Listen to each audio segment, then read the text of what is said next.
Olá, boa noite. Hoje eu vou apresentar o nosso trabalho sobre a cobertura de abastecimento de água por rede geral dos domicílios.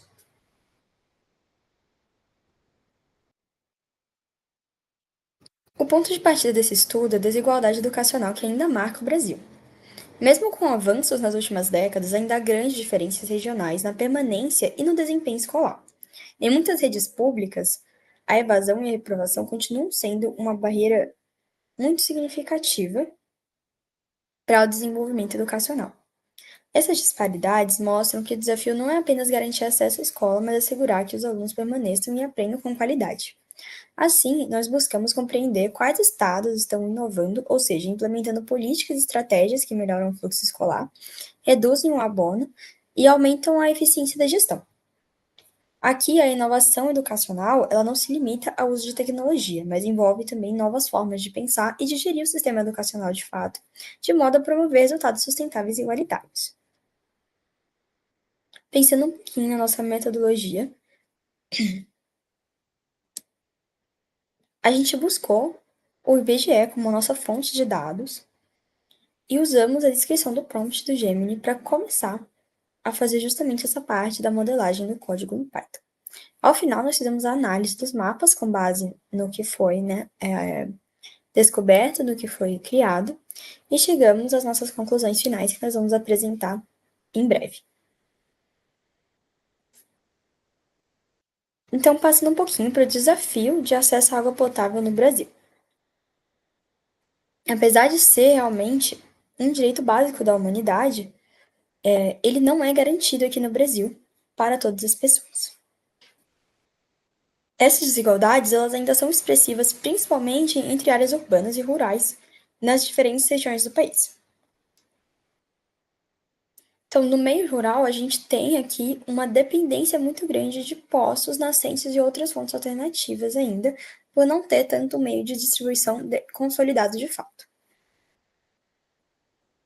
Então, o propósito central desse estudo foi realmente analisar e mensurar o nível de inovação educacional entre as unidades federativas brasileiras, identificando, quais estados conseguem transformar seus sistemas de ensino em modelos mais eficientes, inclusivos e sustentáveis. Então, em relação a Python e o tema, nós aplicamos basicamente dois métodos complementares, para a nossa metodologia integrada para poder reunir esses dados e ter uma visão comparativa e completa do desenho nacional. Então, os nossos métodos complementares foram o SDEL, que é o Índice Sintético de Desenvolvimento Local, e o Promethe 2. O SDEL, ele mede o desempenho absoluto de cada estado, considerando aprovação, reprovação e abono escolar de forma ponderada. Já o Promethe 2, ele analisa o desempenho relativo, identificando quais estados se destacam de forma consistente em relação aos demais. A ideia aqui realmente era, com as bibliotecas como Pandas, GeoPandas, enfim, realmente analisar estatisticamente esses espaços, e ajudar a visualizar mesmo as regiões trabalhadas e os dados que nós estamos contemplando. E a análise Python, ela ali vai possibilitar a identificação de padrões territoriais e correlações sociais, transformando os dados brutos em informações. Então, aqui a gente tem, a nossa fonte de dados, relacionados ao município, as pessoas, a latitude e a longitude, então, a localização de fato dessas pessoas. E nós utilizamos os formatos aqui contemplados para isso. Falando um pouquinho mais da questão, dos índices que a gente utilizou, o SDEL, ele foi criado para reunir diferentes dimensões da qualidade educacional em um único indicador.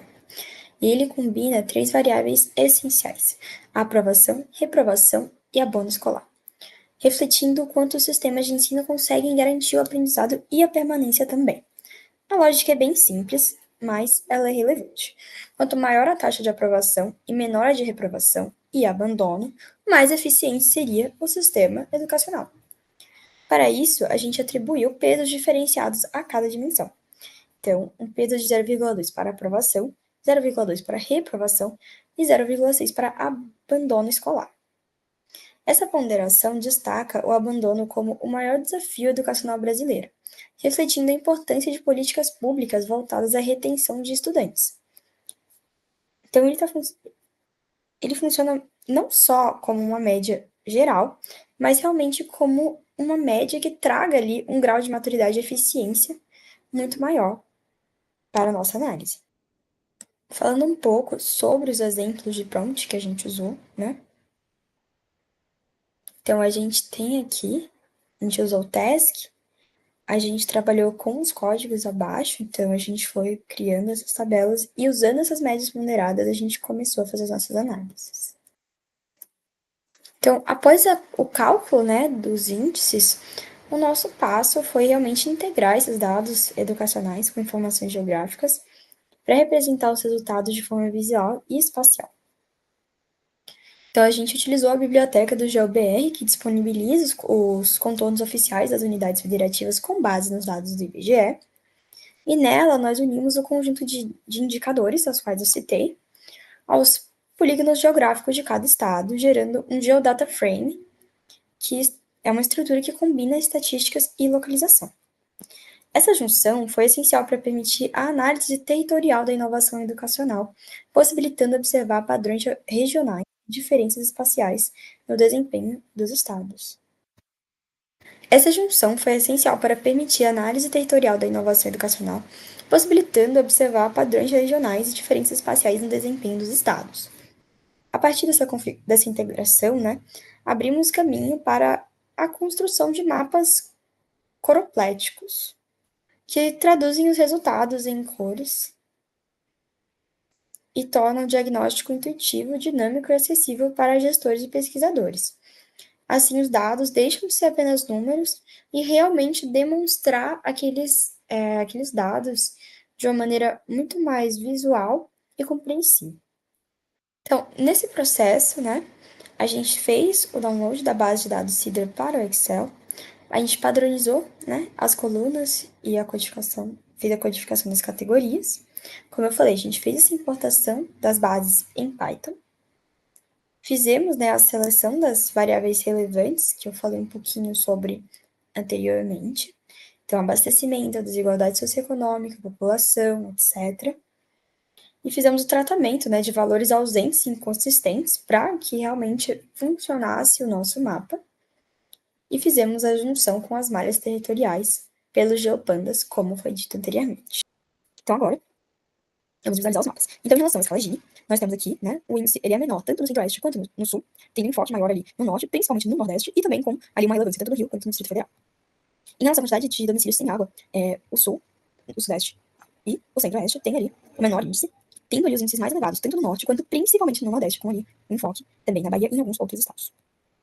Em relação à população urbana e à densidade demográfica, a gente pode ver que são dados extremamente correlacionados, tendo no caso da densidade demográfica uma visualização mais relevante em relação aos estados litorâneos ou próximos ao litoral, principalmente o estado de São Paulo. Já em relação à população urbana, nós temos ali um enfoque maior, principalmente no Rio e no Distrito Federal. Tendo também ali um enfoque em São Paulo, claro, e em alguns outros estados. Em relação à análise, a integração de dados estatísticos geográficos revelou fortes desigualdades regionais. Norte e Nordeste concentram os menores índices de cobertura por rede geral. O Sul e o Sudeste apresentam infraestrutura mais consolidada e ampla cobertura. A população urbana e densidade demográfica correlacionam-se com melhor acesso à água de fato. E diferenças refletem fatores históricos, econômicos e de investimento público. O uso de Python, Pandas, GeoPandas, Forium permitiu realmente que a gente pudesse fazer essas análises. E as visualizações conseguiram facilitar que a gente fizesse essa interpretação, como a gente trouxe um pouquinho aqui para vocês. Mas, claro, existe muito mais que a gente pode analisar além da apresentação. E a abordagem, ela reforça o valor da análise de dados na formulação de políticas públicas. A análise do acesso à rede geral de abastecimento de água no Brasil vai muito além de números, né? Trata de desigualdades, padrões regionais e principalmente a relação, né, entre infraestrutura e a qualidade de vida.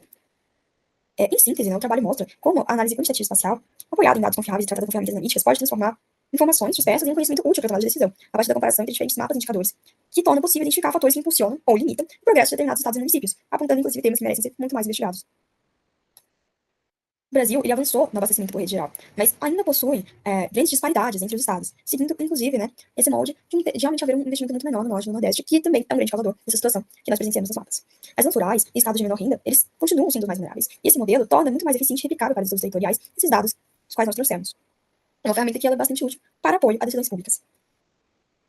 É essencial também ampliar esses investimentos, já que a razão principal para estes problemas acontecerem não é simplesmente condições geográficas, mas sim uma falta de investimento mesmo, uma falta de uso fruto para que sejam feitas as melhorias mesmo, a falta de usufruto do dinheiro público para essas melhorias, e recomenda-se mesmo aprofundar essa análise, não só em nível estadual, mas em nível municipal, integrando esses indicadores numa análise mais intraespecífica que possa ser mais efetiva para cada estado. Ao final, nós concluímos que a ciência de dados é fundamental tanto para o desenvolvimento socioambiental e que pode ali trazer uma grande facilidade na maneira como nós conseguimos interpretar os dados. Essas foram as nossas referências bibliográficas e esse foi o nosso estudo. Agradecemos a todos e essa foi a nossa apresentação.